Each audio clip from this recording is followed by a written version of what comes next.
If the sky tonight suddenly burst into flames, would you call that just random chance or a warning? The world is shaking from signs that are hard to put a name on.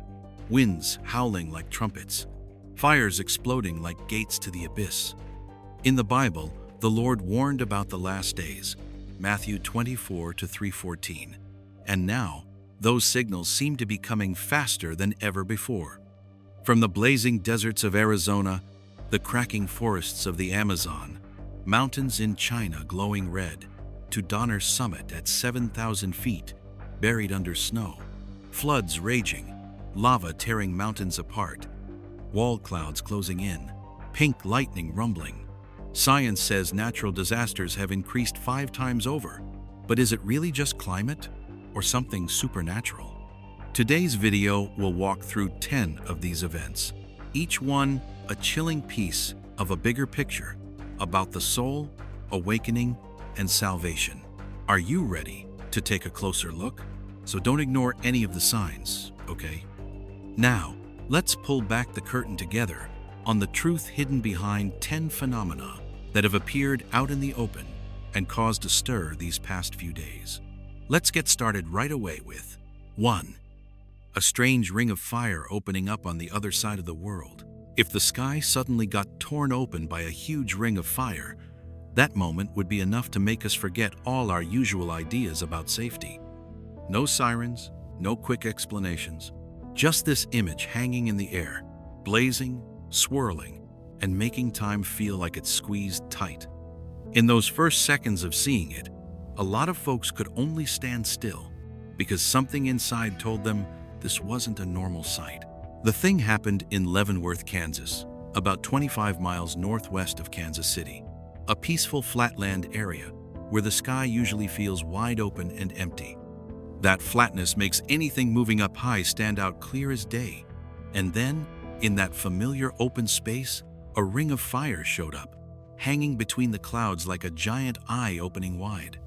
The flames didn't explode in a wild mess. They formed a nearly perfect circle, hundreds of feet high, spinning slow but powerful. Clouds got pulled into the center, and that orange-red glow from inside shone down on the ground, giving the feeling like some kind of space portal was working. Many people described it like a huge black smoke ring from an industrial fire, but way bigger, the diameter maybe up to 200 feet, with deep rumbling sounds echoing, like noises coming from way down deep. In the Bible, this kind of image isn't new at all. The book of Joel 2:30 says it first, then warns plain, "I will show wonders in the heavens above and signs on the earth below, blood and fire and billows of smoke." Acts 2:19 repeats the same message, "I will show wonders in the heavens above and signs on the earth below, blood and fire and vapor of smoke." Those old words suddenly feel scary real when you put them next to a ring of fire hanging in today's sky. Of course, different opinions popped up quick. Some scientists say it's just smoke rings from an industrial explosion, or a rare weather thing like a fall streak hole, where ice in clouds melts and makes a round hole. Those ideas sound reasonable on paper, but that uneasy feeling sticks around, because the bigger question isn't, what is it, but why now? And also, the world's in chaos, conflicts heating up, disasters piling on, people losing their way with faith. And right in that mess, these symbolic images like fire, smoke, the sky ripping open keep showing up all at once. For a lot of folks, the ring of fire isn't just rare. It's a hint that something's being reminded, being warned, from something beyond plain science. We might not rush to call it anything yet, but it's hard to deny. That ring of fire was like a giant exclamation point in the sky, making us all look up and wonder about ourselves. And when the flames died out, the question still hung there. Could the white snow on those high mountain peaks be hiding the next horror? 2. Cold snow blankets Donner Summit. Donner Summit has just vanished behind a solid wall of white. Footage from traffic cameras and videos taken by drivers show the highest point on the Sierra Nevada route getting swallowed up by a fierce blizzard, so fast and cold that every sound seems frozen solid. In just a short time, what used to be a busy highway turned into a cut-off, quiet, and scary place. Donner Summit sits at around 7,000 feet in the Sierra Nevada range that stretches nearly 400 miles, an area that's no stranger to tough winters. But this time, the video shows something far from a normal winter. Snow piled up feet deep in no time, with strong wind gusts blowing non-stop and thunder cracking across the sky. The thick, heavy snow pressed down on everything, burying road signs, guardrails, and trapping cars on Interstate 80 for miles. Reports came in quick, visibility almost zero, temperatures dropping sharp and sudden, winds howling at dangerous speeds. Rescue teams had to hold off on several attempts because conditions were too rough. From the shaky video clips, you don't see a mountain peak anymore, just a moving mass of ice, cold and uncaring, pulling everything into a numb standstill. Weather experts spoke up. They explained this as the result of an unusual cold air mass dumping a heavy load of moisture on the high areas. From a scientific view, it's an extreme event, but still fits within the patterns of climate change. All the numbers can be measured, charts drawn, and causes named. But the Bible offers a different take. Job 37:6 puts it plain and firm. For he says to the snow, "Fall on the earth," likewise to the downpour and the heavy rain. Be strong.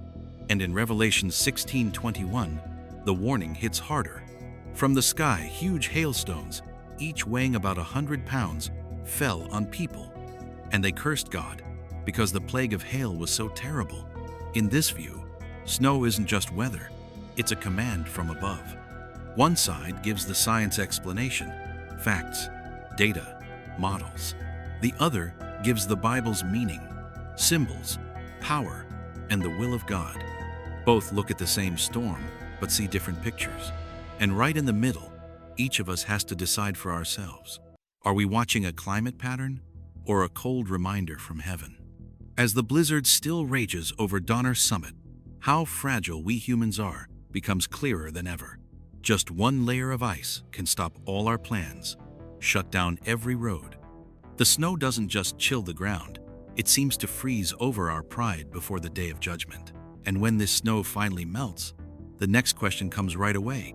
Will all that built-up water turn into a terrible flood, sweeping away whatever's left?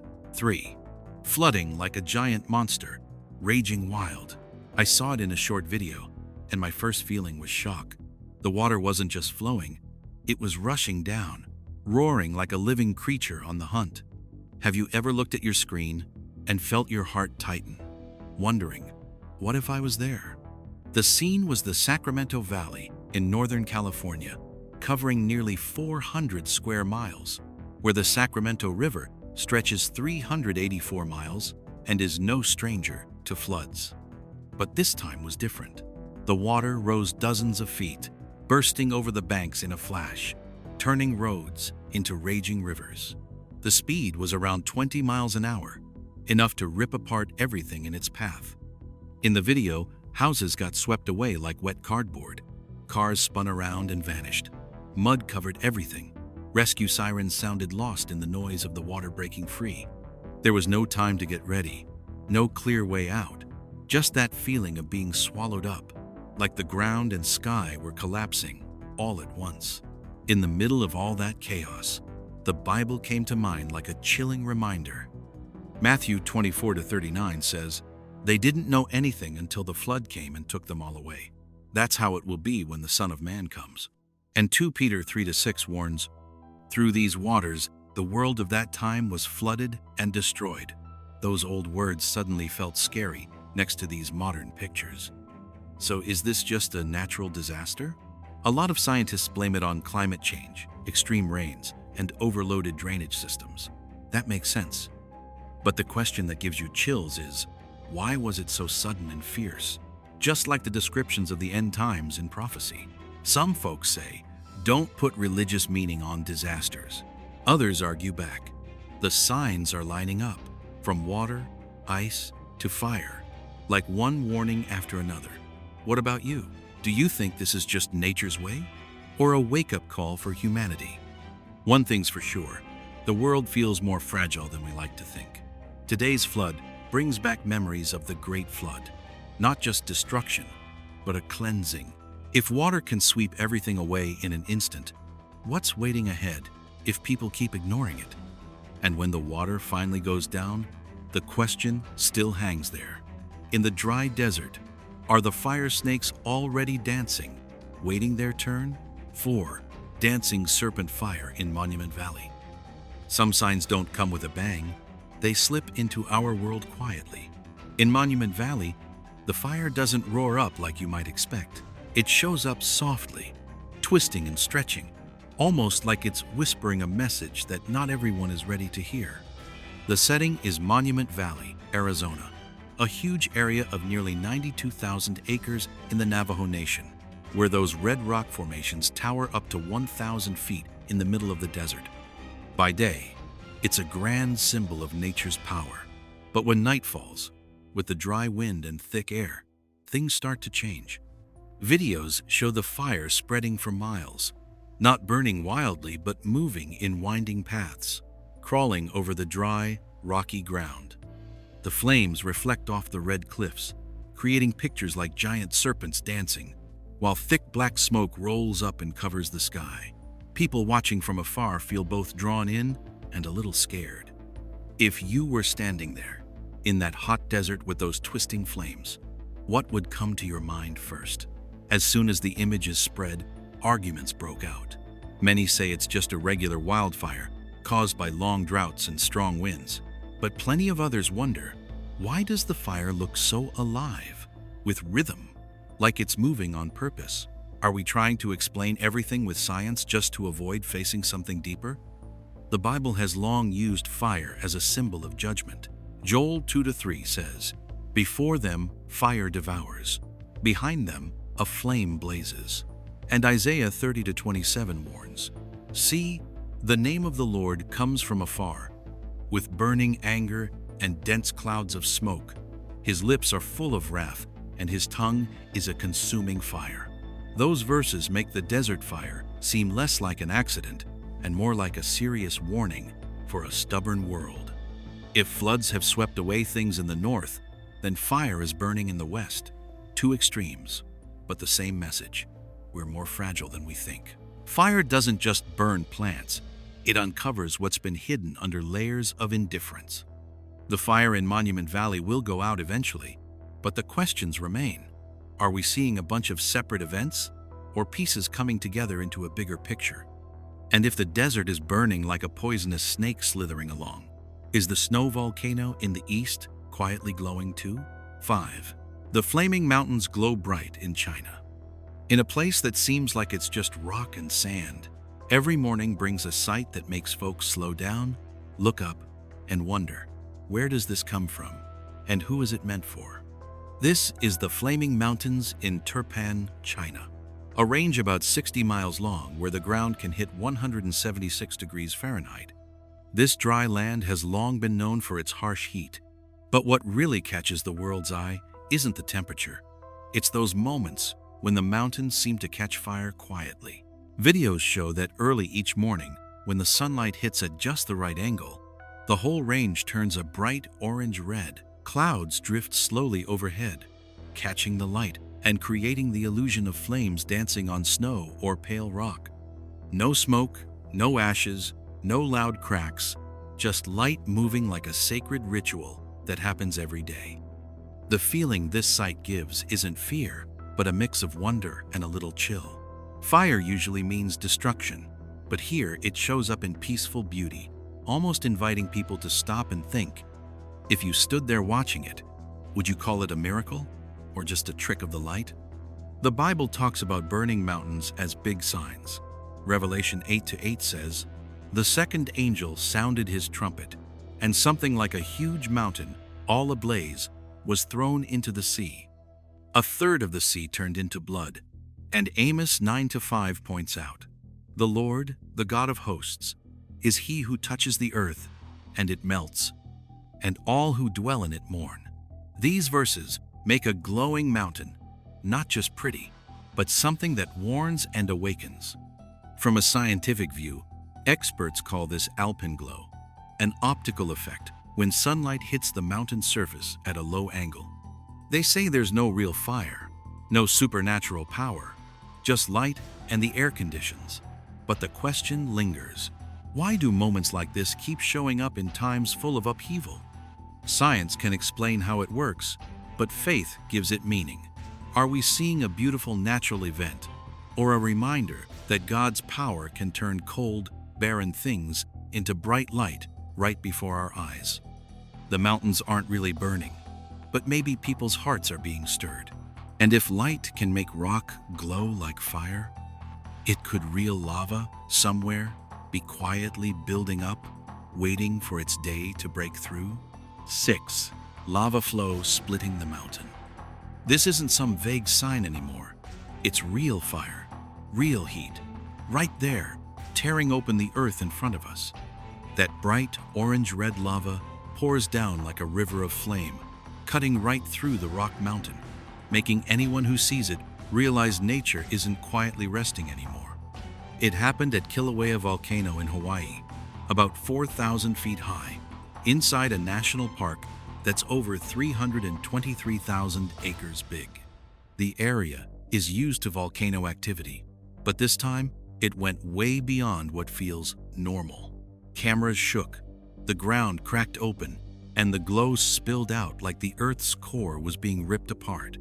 The lava stretched for miles, hitting temperatures around 2,000 degrees Fahrenheit, burning everything in its path. Deep cracks appeared in just hours, with low rumbling booms echoing like growls from deep underground. The scene was both fierce and almost magical, giving viewers the feeling they were watching some ancient ritual of destruction. In that moment, it's hard to see this as just a lifeless geological event. The fire doesn't just flow, it seems to seek its path, splitting the mountain, changing direction, swallowing chunks of land. If you were standing there, that familiar sense of a safe world would crumble in an instant. The Bible describes this kind of thing clearly as a charge against the world. In 2 Peter 3:10, it says, "But the day of the Lord will come like a thief. The heavens will disappear with a roar, the elements will be destroyed by fire, and the earth and everything done in it will be laid bare." And Micah 1-4 adds, "The mountains melt beneath him, and the valleys split apart, like wax before the fire, like water rushing down a slope." These words don't just describe, they accuse. Mountains melting isn't an accident. It's proof of judging power. When the ground splits and fire surges up, that's when the physical world can't hide its inner decay anymore. Of course, geologists say this is just normal volcano activity, a natural cycle for Kilauea. But the debate heats up when the frequency and strength keep rising, lining up in a scary way with prophecies about the end times. If it's pure coincidence, why do these signs of destruction show up all at once everywhere? Between science and faith, we're forced to pick a view. Do you see this as geology's rules, or the final warning carved in fire right into the mountain? The lava flow doesn't speak, but its message is clear. This world could melt away anytime. And when fire has already split the mountain, are those huge clouds up in the sky quietly forming, building a wall that signals something even worse ahead? 7. A huge gray cloud with a strange shape before the storm. A wall of lead-gray clouds suddenly rises up from the horizon, towering high and eerily quiet. No long introduction needed. One look is enough to know that what's coming isn't friendly at all. And when the video started spreading, everyone felt the same thing. You're standing right in front of a weather door that's about to close. This happened in Trieste, Italy, on the edge of the Gulf of Trieste, about 5 miles off the Adriatic coast. On the screen, the cloud mass looks like a giant wall rolling in from the sea, swallowing the whole city sky. Daylight gets choked out, the wind starts howling, and people's hearts slow down from the unease. The shelf cloud stretches thousands of feet high across the horizon, moving steady like a living thing. Gusts hit up to 60 miles an hour. Thunder rips through the air, giving that mix of real and almost unreal feeling. The scene isn't chaotic right away, but that cold order is what makes it scary, like an army marching in perfect formation. In that moment, the sky isn't just the sky anymore. It turns into a sign. Everyone watching the video feels that familiar helplessness, how small we are compared to what's building overhead. And if you were there, standing in front of that cloud wall, the question isn't, how strong is the storm? But why is it coming like this? The Bible called this kind of moment exactly a day of clouds. Ezekiel 30:3 warns, "For the day is near, even the day of the Lord is near. It will be a day of clouds, a time of doom for the nations." And Joel 2:2 says, "A day of darkness and gloom, a day of clouds and thick darkness, like the dawn spread over the mountains." Clouds don't just signal a storm, they signal the time. From a weather standpoint, this is a supercell storm, a powerful cloud structure ahead of a big thunderstorm. But the debate started when lots of folks pointed out how perfect the cloud looked, almost too unusual, like a wall built on purpose. If it's just random, why does it match the prophetic words so closely? It's almost frightening. Do you think this is a warning? When clouds cover everything, the Bible reminds us it's time for people to wake up, repent, and take a hard look at the path they're on. The cloud wall will break up eventually, and the storm will pass. But the message hangs there in the sky over humanity.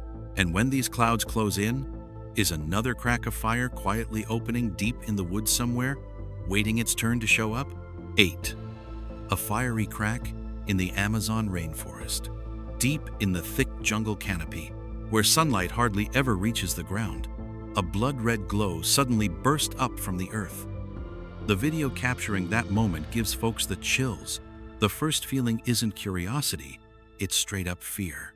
It's like a door that's been sealed shut for ages just cracked open, and we're staring right inside. This happened way back in the Amazon rainforest in Peru, a huge area stretching over 2.1 million square miles, near the boiling river that's about 4 miles long. In that damp, ancient tree-filled spot, a crack appeared, straight up and down, pitch black, splitting the forest floor like a fresh wound bleeding light. No warning at all, just that flickering red glow and steady heat pouring out. The crack is so deep you can't see the bottom, with geothermal fire flaring up in bursts, and heat hitting around 200 degrees. There's a steady hissing sound, low and deep, like the breath of something trapped down there. The whole scene is mysterious and downright spooky, making you feel like the old forest is watching something it didn't want woken up. Watching the video, a lot of people get this hard-to-describe feeling. Not panic, but that old gut instinct kicking in, like your survival sense is talking to you. In that moment, it's easy to see why people long ago believed the ground below us holds more than just rock and fire, things way beyond what we understand. The Bible describes something just like it, the ground splitting open and a deep pit yawning wide, like judgment on those who go against God. In Numbers 16:31-32 it says, "As soon as Moses finished speaking all these words, the ground under them split apart, and the earth opened its mouth and swallowed them and their households, and all those associated with Korah, with everything they owned." And in Revelation 9:2, "He opened the shaft of the abyss, and smoke rose out of it, like smoke from a huge furnace. The sun and the air were darkened by the smoke from the shaft." These verses don't just tell a story, they paint a familiar picture. The earth opening its mouth, fire and smoke pouring out, light getting blocked. Seeing that next to the Amazon video, the similarities hit hard for many, like an old warning echoing in modern times. Of course, geologists have a scientific explanation. They say it's natural geothermal activity from deep faults in the Earth's crust, where hot gases and steam escape. The Amazon sits near some complicated geologic zones, and the glowing fire is a rare but predictable physical event. But what keeps the debate going is the shape and setting of the crack. A straight-up opening, with fire bursting in the deep jungle, it matches those biblical descriptions of the abyss in an eerie way. Science explains how it works, faith talks about what it means, and we're left in the middle, choosing what we believe. The crack might cool down someday, the glow might fade, but the message hangs in the humid Amazon air. Some doors aren't meant to be opened, and some warnings shouldn't be ignored. And when that pit closes up, is there a strange pink cloud quietly forming overhead, getting ready for the next sign? 9. Strange pink cloud with lightning and eerie sounds. The night was quiet when a pink cloud suddenly showed up. It wasn't loud, but it was enough to send a chill down your spine. That pink glow didn't belong to sunrise or sunset. It just hung there in the dark sky like some signal that didn't quite fit. When the video started spreading, everybody watching felt the same thing. This wasn't something meant for daytime. It happened in Islamabad, Pakistan, at about 5,800 feet up, near the Margala Hills. Way up there, the pink cloud spread out and stayed that strange color for several minutes. No rain, no strong wind, just the sky holding its breath, waiting for something to happen. Then came the lightning. Not the usual big flashes that rip across the sky, but flickering lights inside the cloud, blinking over and over. At the same time, a weird sound started, crackling like electrical shorts, mixed with long, low hums that sounded almost like moaning, carrying for miles through the dark. The whole scene felt so unreal, it was hard to believe it was actually happening. The colors, the lights, the sounds, they didn't follow the normal rules of a nighttime storm. A lot of folks who watched the video said they didn't get scared right away. It was more like a slow, creepy feeling, as if the sky was trying to say something without words. In the Bible, lightning and bright lights often show up as signs from above. Matthew 24-27 says, "For as lightning that comes from the east is visible even in the west, so will be the coming of the Son of Man." And Revelation 4-5 talks about, "From the throne came flashes of lightning, rumblings and peals of thunder. Before the throne, 7 lamps were blazing. These are the 7 spirits of God." Those verses don't explain the event, but they do offer another way to look at it. Lightning isn't just electricity. It's a quick sign that comes and goes before we can fully understand it. When you put it next to this pink cloud and those eerie sounds, a lot of people feel it's a gentle but sharp reminder. Stay awake, because signs don't always come with a lot of noise. Of course, scientists have their explanation. They call it intra-cloud lightning, where charges build up and discharge inside the cloud, creating unusual light. The pink color probably came from city lights reflecting off particles in the air. But the debate really heats up over the long-drawn sounds and that haunting feeling. Science covers the glow, but not so much the rest. In the end, everybody has to decide for themselves. Do you see this pink cloud as just a rare weather event, or as a quiet hint that the sky is speaking in its own way? The cloud finally faded, the lightning stopped, but the feeling from that night lingers. If those flashes are a reminder of the return, then the real question isn't when the sky will light up again, it's whether we're ready to understand the message. And when that pink glow was gone, somewhere in a cold, dark cave was a perfect ice ball quietly waiting for its turn to appear. 10. Perfect ice spheres in the cave. There are moments when nature doesn't make a big fuss or warn us loudly. It just quietly leaves us standing there in awe. In that wonder and surprise, these perfect ice balls appear, like they've been placed in our world by some unseen hand. No flashing lights, no thunder, just a chilling silence that makes a person stop and think. At Helmkin Falls in British Columbia, inside Wells Gray Provincial Park, that's over 1.3 million acres big, the waterfall drops about 463 feet into a frozen space. Deep in that cold cave, drops of water fall steadily, then freeze, slowly forming these round ice balls. They sit there, smooth and shiny, reflecting a pale blue light, so beautiful you almost don't want to touch them. But that very perfection plants a quiet doubt in the minds of those who see them. Why doesn't the water freeze into flat sheets or break apart? why does it form these nearly perfect spheres instead? When you spot ice balls just 1 to 2 feet across, but so perfectly balanced, you have to wonder, is this just chance or something carefully arranged? The air in the cave makes everything feel otherworldly. The sound of the waterfall gets swallowed up by the ice. Time seems to slow down, and those ice balls rest there like they're waiting to be understood. They're not scary in a loud way, just cold and quiet, like a gentle but persistent reminder of the absolute power of the Creator. Of course, debates break out right away. Science explains it with water pressure, the steady dripping, and constant temperatures in the ice cave.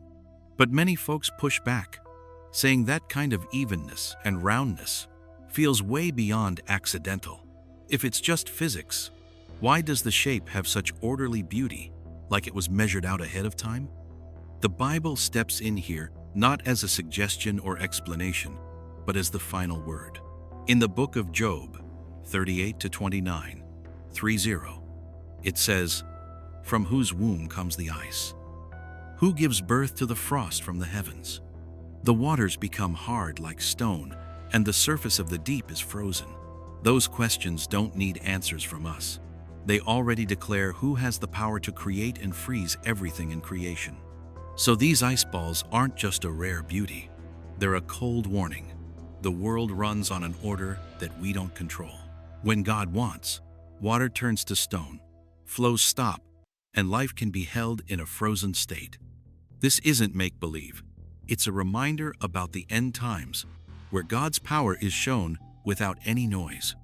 And as this series of 10 signs wraps up with this chilling silence, the final question still hangs in front of us. Could these be the last messages sent out before the day of judgment really begins? So we've just taken a close look at the 10 most shocking phenomena happening right now.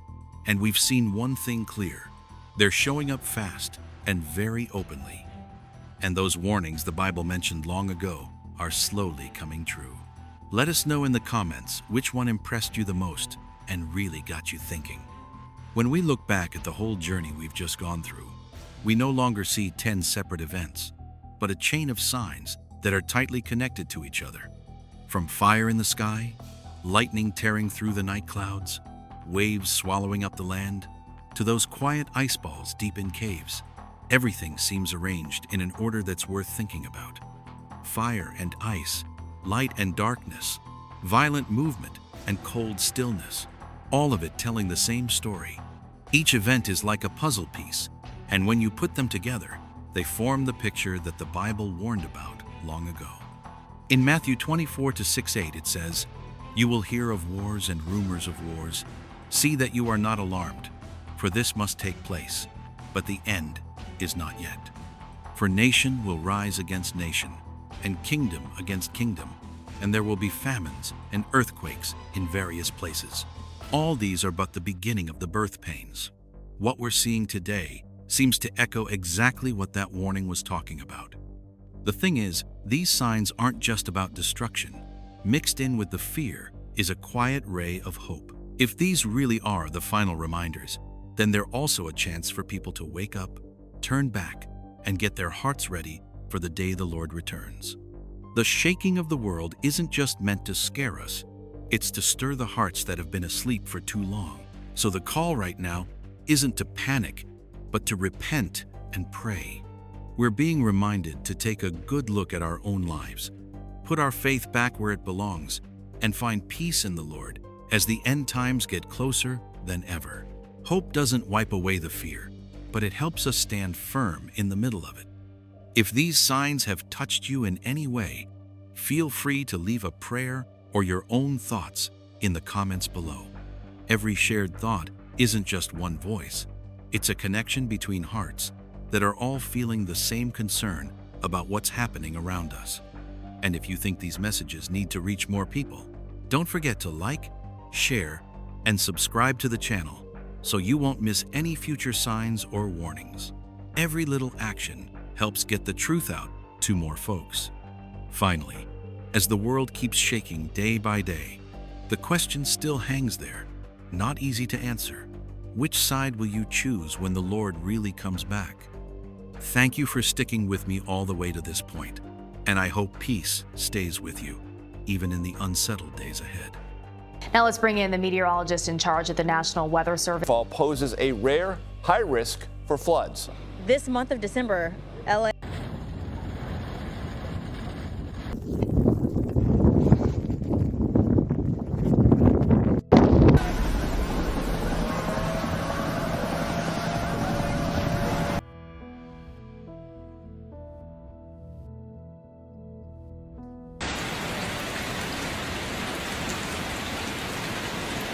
Are we stepping into the last days the Bible warned us about?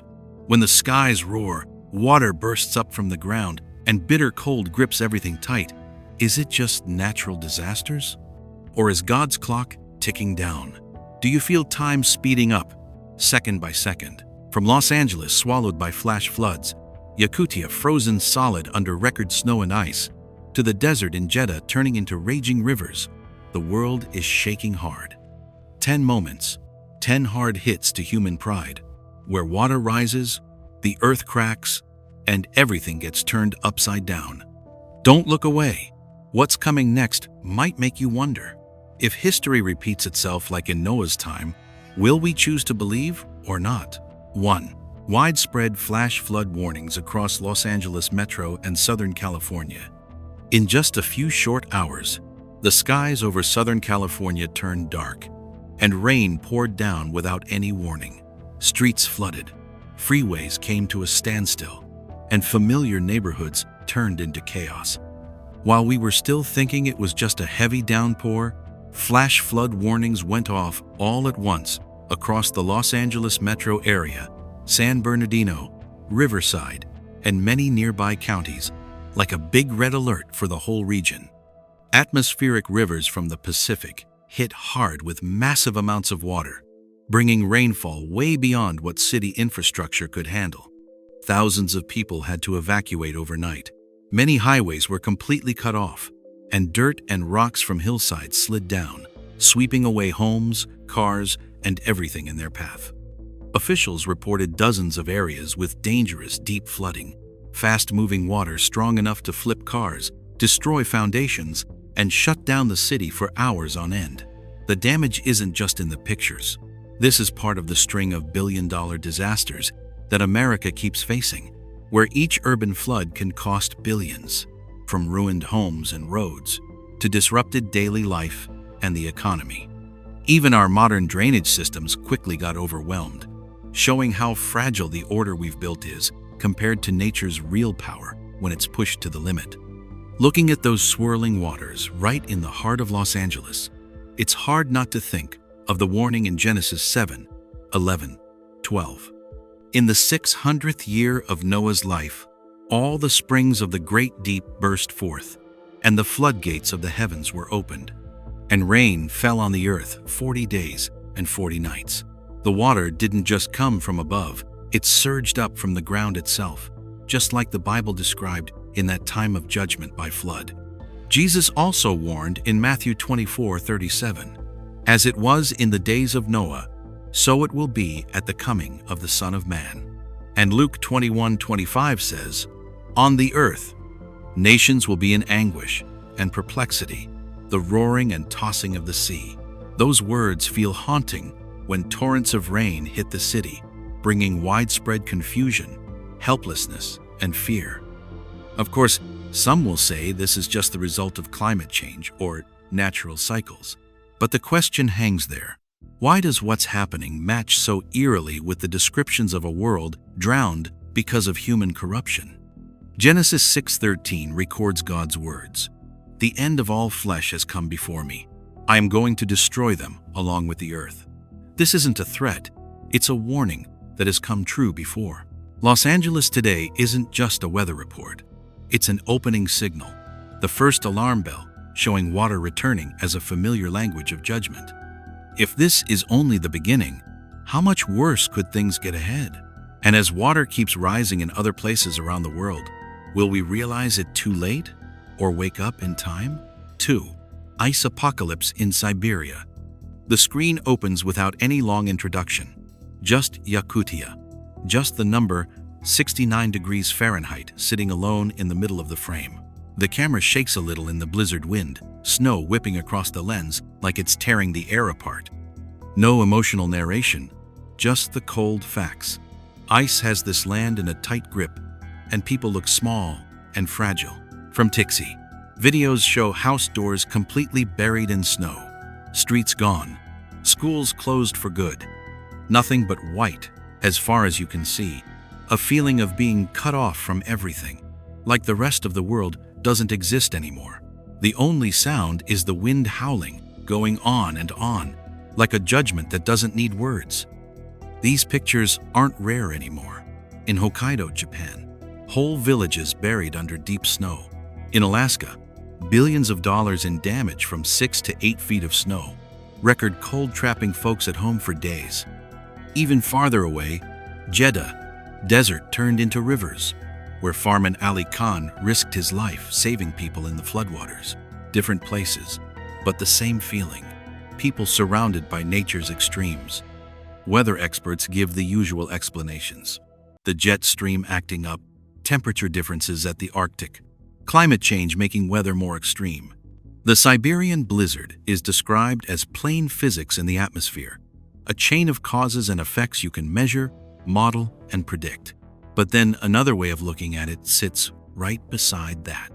Genesis 8:22 says, "While the earth remaineth, seed time and harvest, and cold and heat, and summer and winter, and day and night shall not cease." Cold and heat, winter and summer. Not just natural cycles, but an order that's promised.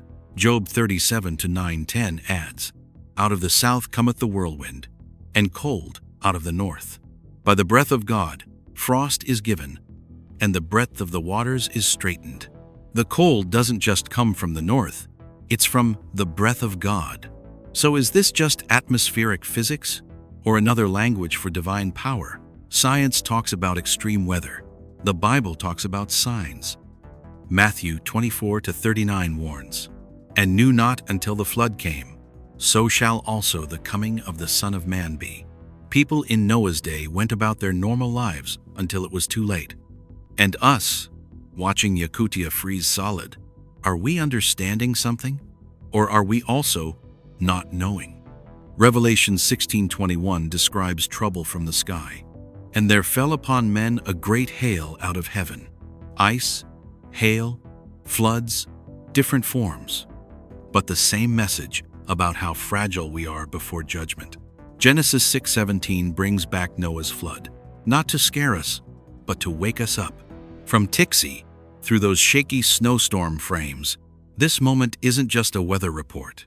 It's like a cold mirror, showing our sin, our indifference, and the false sense of security we carry.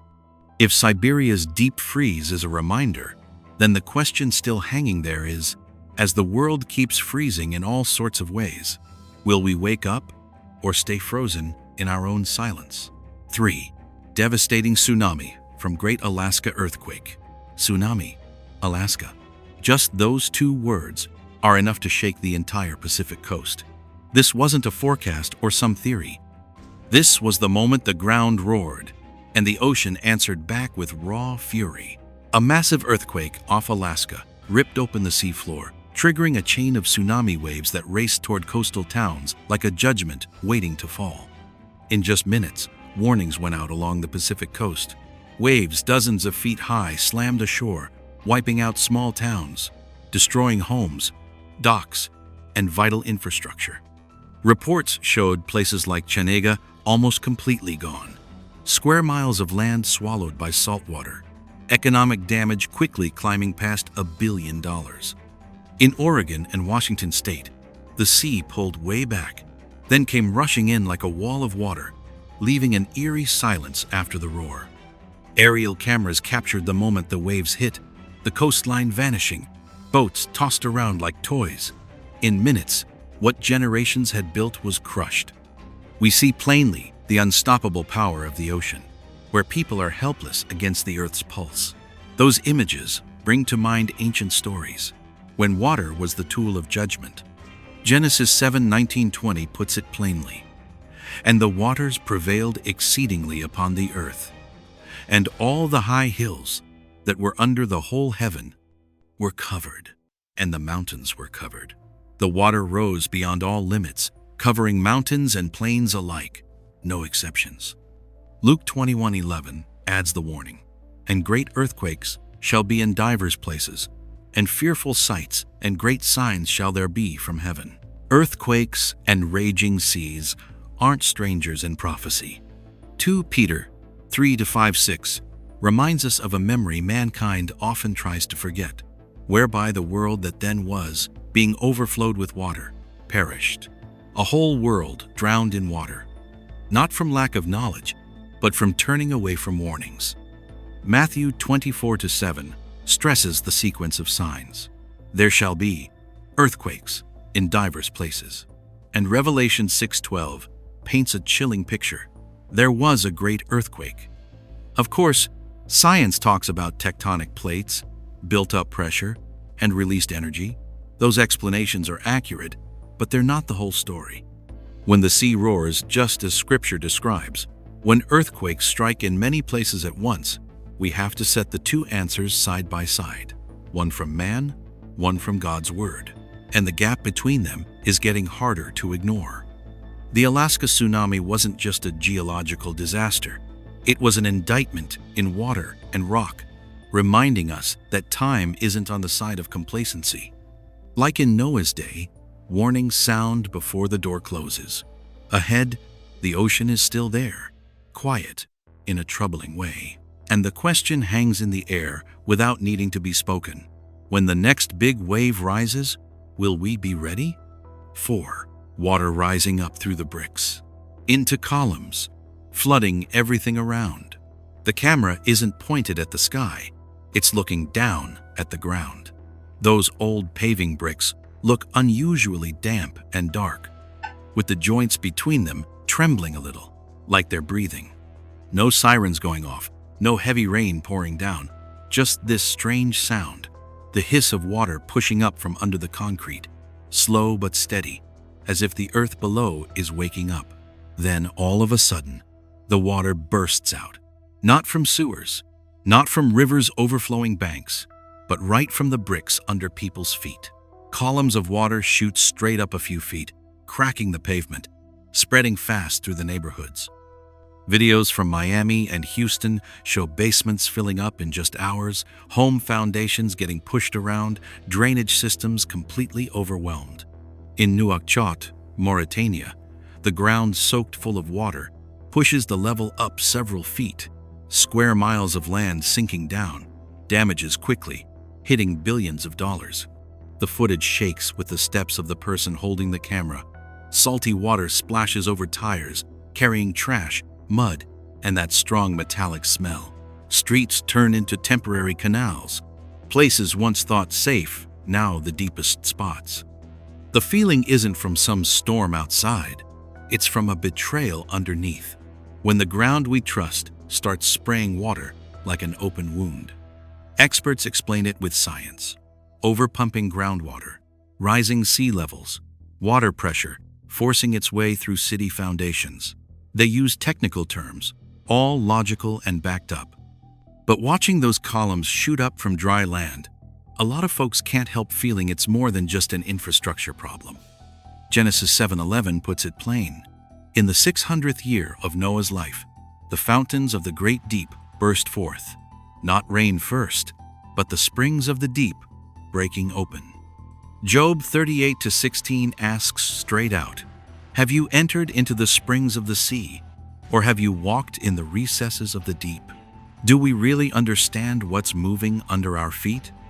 Psalm 29-10 declares God's rule. The Lord sits enthroned over the flood. The Lord sits enthroned as king forever. And Matthew 24-38, Luke 17:27 remind us of the familiar scene. People eating and drinking, marrying and giving in marriage, going about normal life, until the flood came and swept them all away. Between science's explanations and the Bible's words, which way do we choose to read these pictures? Some say it's just the natural result of building cities too fast. Others see a deeper message. When the earth can't hold quiet anymore, what's been taken too much. The videos don't judge, but the unease is real, and the quiet question hangs there for every viewer. Is this just man's mistake, or a reminder from something deeper? The water rising from the bricks doesn't roar, but it's patient. It reminds us that judgment doesn't always come from the sky. Sometimes it starts right under our feet. And when the ground stops staying quiet, what's next? 5. Water rising sky high, park suddenly turns into a river and lake. The morning in the park starts out real slow. The water's still calm. A light breeze moves across the grass, and the birds chirp like they're keeping time for a quiet day. We're standing there, so used to everything being normal that we figure this scene will stay the same forever, that nature will always be gentle if people just act right. But that calm doesn't last long. The camera catches the water rising inch by inch, then foot by foot, spreading over the paths, flooding the lawns, swallowing up the benches and flower beds. The green park suddenly turns into a river and lake, with swirling water and trees leaning in the strong current. In Rio da Prata, Brazil, the water shot up 13 to 16 feet in no time at all. In other places, glacier lakes bursting in the Himalayas caused disasters worth billions of dollars, sweeping away everything in their path. The video speeds up. The water isn't creeping anymore. It's rushing in, going past the boundaries people had set. Places meant for relaxing turn into fierce currents, like nature changes its mood in the blink of an eye. The story of Farman Ali Khan in Jeddah, he gave his life in the flood to save others, stands out like a faint light in all that fury, reminding us that even in chaos, there's room for faith and love. Genesis 7:17 describes that moment, plain as day. And the flood was 40 days upon the earth, and the waters increased and bare up the ark. The water rises not just to destroy, but to lift the ark of faith. Psalm 93:3-4 adds, "The floods have lifted up, O Lord. The Lord on high is mightier than the noise of many waters." When the waters roar, God's power isn't drowned out. It's shown even clearer. Job 38:25 asks a question that's gentle but sharp. Who hath divided a watercourse for the overflowing of waters? Who's really in control of the flow? Matthew 24:39 reminds us how sudden it was in Noah's time, and knew not until the flood came. And Revelation 12:15 talks about water as a test, when a flood is sent to sweep away whatever can't stand firm.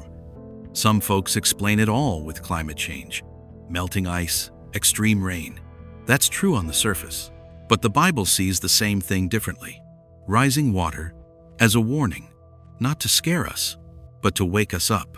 When the park turns into a lake, the question isn't how high the water gets, it's how strong our faith is.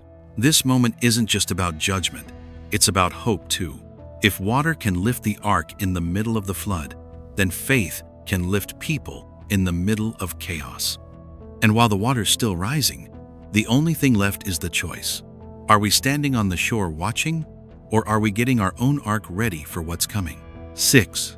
Water up to our waists, cars drowned in the flood, but the rain just keeps coming. The water's up to our waists now. Cars sit dead in the street like big chunks of useless metal.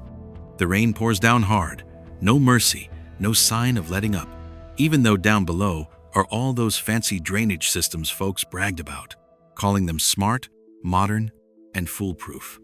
Pictures from Florida, New York, and other big cities keep coming in, one after another, like emergency news alerts. Thousands of cars flooded out, engines ruined for good, electrical systems knocked out in just minutes under the water. The damage runs into billions of dollars as muddy, sandy water grinds away bearings, wrecks machinery, and turns whole cities into rolling junkyards. The rain keeps going. Underground drains overload. Pumping stations give up. Highways turn into rivers. Things built to control nature are now swallowed by it. It brings back memories of Jeddah, where Farman Ali Khan once rushed into raging water to save people while cars got swept away. a bright spot of human kindness amid the breakdown of everything else. Experts argue back and forth. Some blame bad city planning, climate change, old infrastructure. Others say it's just a rare string of bad luck. But when the rain won't stop and the water rises past anything engineers planned for, you have to wonder, is the problem really the technology or our belief that we can control everything? Genesis 7:12 puts it in a way that sends a chill. And the rain was upon the earth 40 days and 40 nights. Not a quick shower. Steady rain. Rain with purpose. Psalm 69:2 sounds like today's cry. I sink in deep mire, where there is no standing. The floods overflow me. People standing in deep water, with nothing left to hold on to. Job 22:16 calls it out plain, which were cut down out of time, whose foundation was overflown with a flood. Foundations washed away, not just concrete, but pride. Matthew 7:25 spells out the outcome. And the rain descended, and the floods came, and the winds blew. Anything not built on solid ground will fall. Luke 6:48 finishes the picture. When the flood arose, the stream beat vehemently upon that house. Some folks push back and say this is just an engineering failure, not some divine judgment. But the Bible isn't talking about engineering. It's talking about the foundation of the heart. When the rain won't quit, the real charge isn't against drains or pumps, but against the idea that we don't need our Creator. Cars underwater make it clear. The systems we trust most can fail in one heavy rain. And if the rain keeps coming, the question isn't how many more projects we need to fix, but what foundation we're building our lives on before the next downpour hits. 7. The ground and rivers and lakes become one. Water rises everywhere. Fish swim on the road surface. Fish are swimming right on the road. Their bodies flash under the streetlights, water's up to the car wheels, and the usual order of things gets turned completely upside down.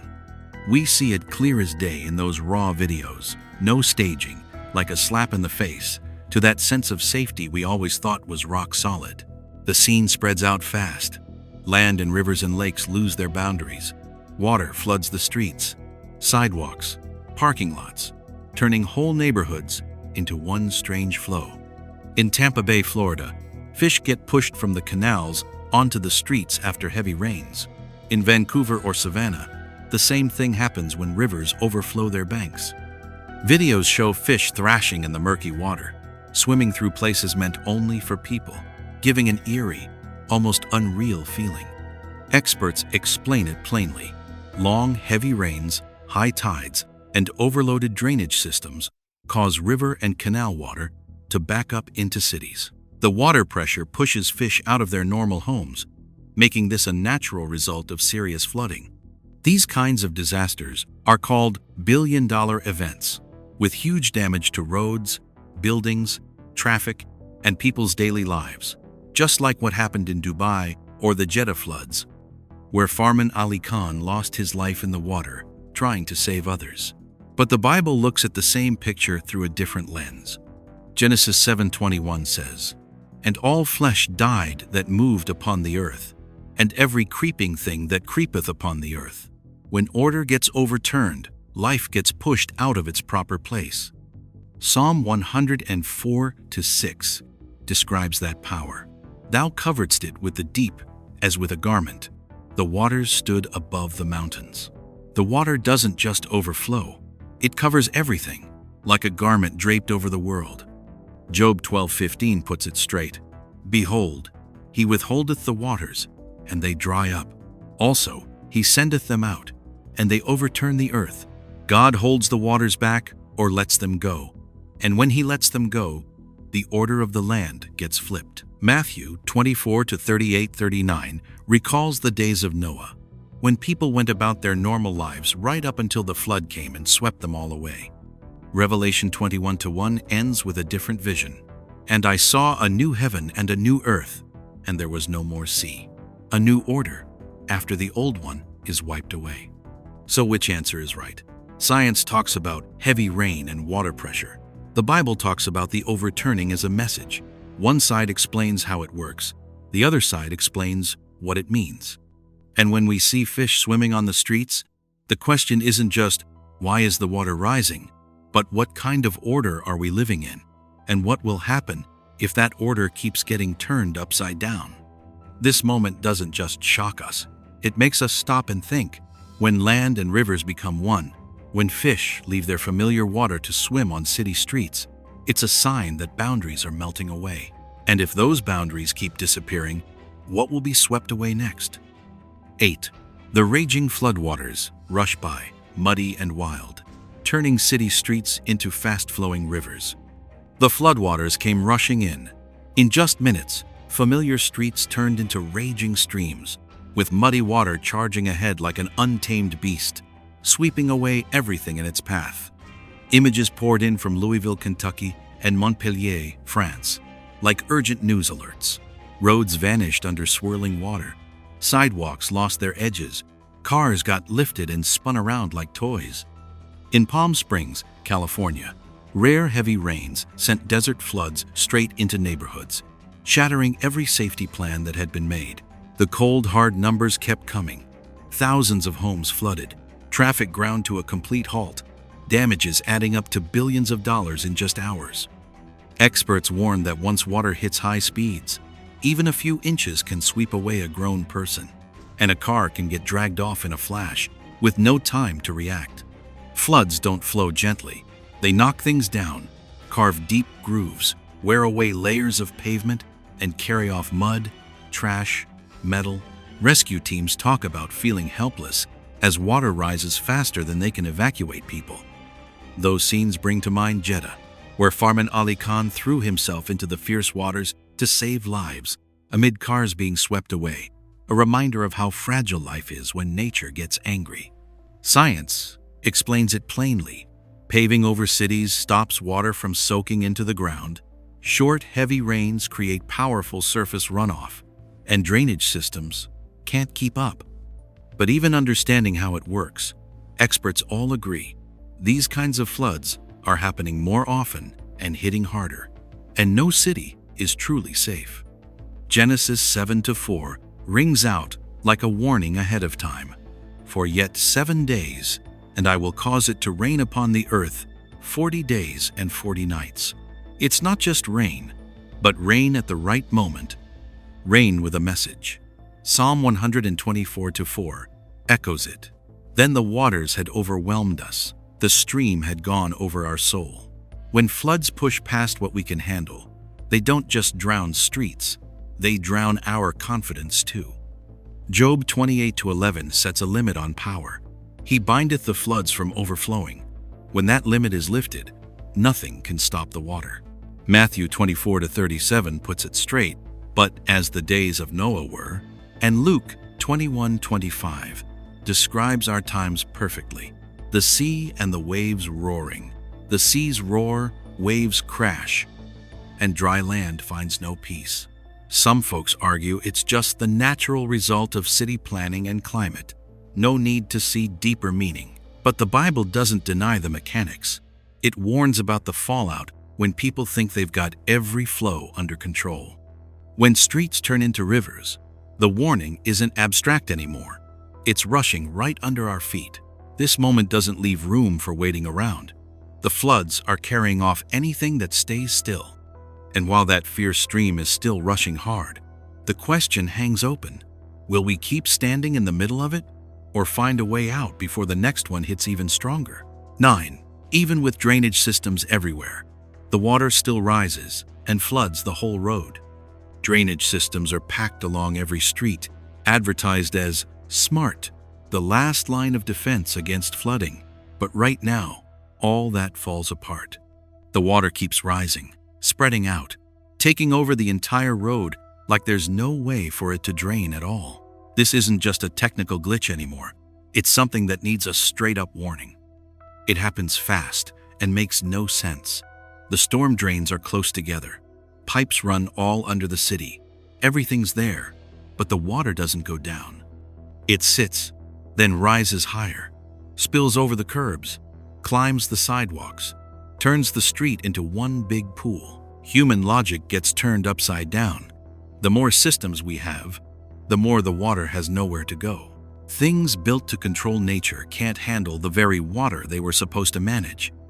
You've seen the same thing in New York, in Stockton, in the Bay Area with sewage overflows that cost billions, and farther away in Jeddah, where Farman Ali Khan's name came up in the middle of the flood. Same story every time. Modern infrastructure, early warnings, huge budgets, but the water still wins. It shows a hard truth. We can control data, but we can't control the flow of water. Here, the Bible doesn't come in as comfort. It's more like an indictment. Genesis 6:11-1-2 says, "The earth also was corrupt before God. God looked upon the earth, and, behold, it was corrupt." That's a direct charge about corruption, not just moral, but in how people think they can replace God's authority with systems we've built ourselves. Psalm 32:6 draws a life and death line. "For this shall every one that is godly pray unto thee. Surely in the floods of great waters they shall not come nigh unto him." Big floods aren't just weather, they're a test of faith. Job 38-34 asks the sharp question, "Canst thou lift up thy voice to the clouds, that abundance of waters may cover thee?" Who really has the power to call the water or tell it to stop? A lot of folks say it's old systems, bad planning, climate change. But here's the question for anyone watching. If it's only technical problems, why does the same thing keep happening everywhere, even with better and better technology? Matthew 24-39 reminds us, "The flood came and took them all away." And 2 Peter 3-6 says, "The world perished in the flood." History has judged that way before. This moment isn't just about a flooded street. It's about pride getting stripped bare. When every system fails, the question hangs there. What are you putting your trust in before the next flood comes? 10. The river suddenly turns fiercer, with rushing waters like a waterfall that swallow everything. This final moment isn't rushed anymore. The camera slows down and turns toward a river that seemed familiar and gentle for many years. But then the water changes color, changes rhythm, changes its very nature. Have you ever wondered what makes a river suddenly stop obeying people? The water starts roaring, swirling, rushing down like a waterfall from upstream. It doesn't just overflow the banks, it tears through limits that everyone thought were safe. Bridges shake, concrete pillars crack and break, the ground collapses, and huge areas turn into vast lakes. In Montana, those farm-to-market bridges collapsed in an instant. In other places, from China to the Middle East, the same familiar scene plays out again, leaving behind billions of dollars in damage and names like Farman Ali Khan, remembered in the middle of the Jeddah floods as a painful mark. That fierceness doesn't feel like just an accident anymore. It looks more like a climax. Genesis 7:24 says, "And the waters prevailed upon the earth 150 days." The water doesn't just show up, it prevails. It takes over completely. Psalm 93:3 describes it in words you can almost hear. "The floods have lifted up their voice. The floods lift up their waves." The river isn't silent. It speaks up. It roars, as if it's carrying out an order bigger than nature. In the middle of that rage, the Bible steps forward, like a final judgment. Job 38:11 sets the ultimate boundary of power, and said, "Hitherto shalt thou come, but no further, and here shall thy proud waves be stayed." If there's a God who once told the waves, "This far and no farther," what does it mean when the waves today don't stop? Matthew 24:37-38 connects right now to the past. As the days of Noah were, people eat, drink, build, trust that things will stay steady until the water wipes away every illusion. Arguments come up right away. Folks talk about melting snow, unusual heavy rain, climate cycles. But the question still hangs there. If it's only physical causes, why can't anyone order the river to stop? And if God once stayed those proud waves, does today's silence mean a judgment? What do you think? Where's the line between scientific explanations and a spiritual warning? Revelation 16:20 takes the view even farther than any broken bridge. And every island fled away, and the mountains were not found. When even the mountains don't stand firm, what's left for people to hold on to? A river breaking bridges isn't just a disaster. It's a picture of another bridge that's shaking, the bridge of faith. This moment doesn't end with an answer. It ends with a quiet but urgent call. Before the next flood rises, which bridge will you strengthen for your soul? 10 moments have passed, like 10 deep bell tolls ringing out. From the streets of Los Angeles turning into rivers, Jeddah sinking under floodwaters, the freezing cold in Yakutia stopping life in its tracks, to the Pacific waves roaring way beyond their usual boundaries. None of these stood alone. They all fit together into one big worldwide picture, where nature spoke up at the same time, quietly, without long explanations, just reminding us of an old memory, the days of Noah. Today's world calls it global extremes. Atmospheric rivers dumped huge amounts of rain on the West Coast. Snow 6 to 8 feet deep buried whole towns, $1 billion disaster after another. In Saudi Arabia, bone-dry desert suddenly turned into rivers, water rushing through places people thought could never flood. The numbers, the news reports, the weather maps, they've all started to feel too familiar.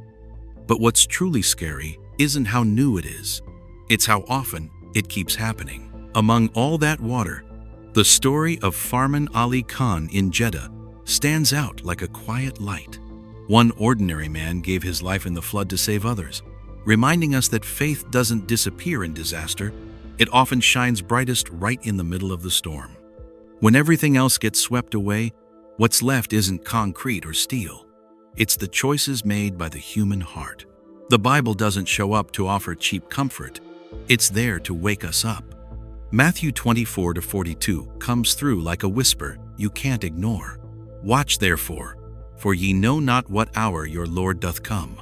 Stay alert, because nobody knows the hour. Yet at the same time, Genesis 9:11 speaks of the promise, and I will establish my covenant with you. Neither shall all flesh be cut off any more by the waters of a flood. The water won't destroy everything again. God's promise still stands for anyone willing to listen. But the Bible doesn't hide the hard truth either. 2 Peter 3:10 warns, "But the day of the Lord will come as a thief in the night." That day will arrive without warning, and the world as we know it won't stay the same. This isn't meant to scare us. It's meant to ask a straight question. What are we getting ready for? Don't wait until the water's up to your neck to look for a way out. Noah's Ark wasn't built in one night, and faith isn't something you put together when it's already too late. There's still time today to turn back to God, to pray, to repent, to come home to His open arms, and to put full trust in the one who holds power over both the flood and the sunrise after the storm. If these moments have touched you, leave a short prayer or share your thoughts in the comments below. It might be just a few words, but it could be the start of something new. And if you don't want to miss any more signs ahead, please like, share, and subscribe so we can stay alert together. Thank you for sticking around to the end. When the storm passes, morning light is still waiting on the other side.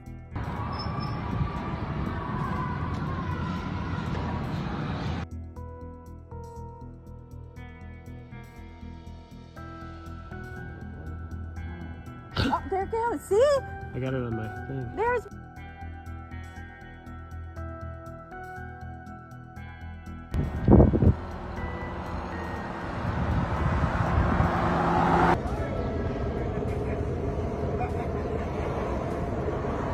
Have you ever wondered, what if the sky isn't quiet anymore?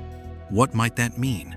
A place that once stood for peace now seems to shiver and wake up, with a bunch of strange things happening right before Christmas. These signs are piling up, overlapping, like time is getting squeezed.